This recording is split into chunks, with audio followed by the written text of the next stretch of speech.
এটা একটা প্রোটোকল আছে, বলছে সিইও এখান থেকে নিয়ম আছে, আমরা আমাদের প্রেস কনফারেন্সটা মিডিয়া সেন্টার বিসিবিতে অ্যাডভাইজার সাহেব বলেছে যে এখানে কোনো প্রেস কনফারেন্স করা যাবে।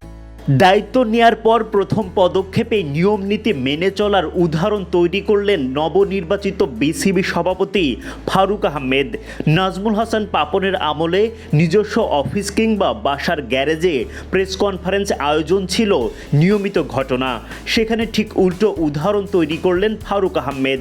চাইলেই সচিবালয়ে সংবাদ সম্মেলন সেরে ফেলতে পারতেন, কিন্তু সেটা না করে নিয়ম মেনে সাংবাদিকদের বিসিবিতে আসার আমন্ত্রণ জানান তিনি। ক্রীড়া উপদেষ্টা আসিফ মাহমুদ সজীব ভুঁইয়ার পক্ষ থেকেও ছিল একই গাইডলাইন। আমাদের মিডিয়া ম্যানেজার বলছে 3টার সময় আমি কথা বলবো, যত কোয়েশ্চেন আপনার বেটার প্রিপেয়ার্ড হয়ে আসতে পারবেন। 3টার সময় স্টেডিয়ামে যান, কেন এখানে আপনারা কেউ কেউ আসছেন, কেউ আসে নাই। সেই জন্য আমার মনে এটা সবার জন্য একটা ফেয়ার গেম হবে যদি আমরা স্টেডিয়ামে আসি। তো আমি এখানে যাবো, এখানে সবাই আসছে না, এটা একটা প্রোটোকল আছে, বলছে সিইও এখান থেকে নিয়ম আছে, আমরা আমাদের প্রেস কনফারেন্সটা ইয়েতেই করবো, আমাদের যে মিডিয়া সেন্টার বিসিবিতে, ঠিক আছে। এখানে আমাদের অ্যাডভাইজার সাহেব বলেছে যে এখানে কোনো প্রেস কনফারেন্স করা। বিসিবির অতীতের কার্যক্রম নিয়ে নানা আলোচনা সমালোচনা, সেই সব দিকগুলো পেছনে ফেলে বাংলাদেশ ক্রিকেটকে সামনের দিকে এগিয়ে নিয়ে যেতে চান ফারুক আহমেদ।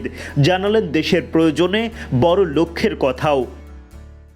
লক্ষ্য তো অনেক বড়, বাংলাদেশ প্রধান লক্ষ্য দেশের সম্মান বৃদ্ধি, উজ্জ্বল করা দেশের মুখ, প্লাস দ্য টিমকে একটা জায়গায় দেখতে চাই। তো সেক্ষেত্রে এটা তো একটা অনেক বড় একটা ব্যাপার, কীভাবে দেখবো।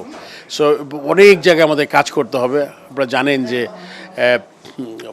অনেক দিন ধরে কাজ হয়েছে, হয় নাই, অনেক কোশ্চেন আছে, বাট আমাদের প্রধান এবং প্রধানতম দায়িত্ব হচ্ছে আমার যে ক্রিকেটকে এগিয়ে নিয়ে যাওয়া, দেশকে এগিয়ে নিয়ে যাওয়া। এটা যদি আমরা মাথায় রাখি, বাংলাদেশ এবং বাংলাদেশ ক্রিকেট দল, তাহলে আমাদের কাজগুলো খুব সহজ হবে।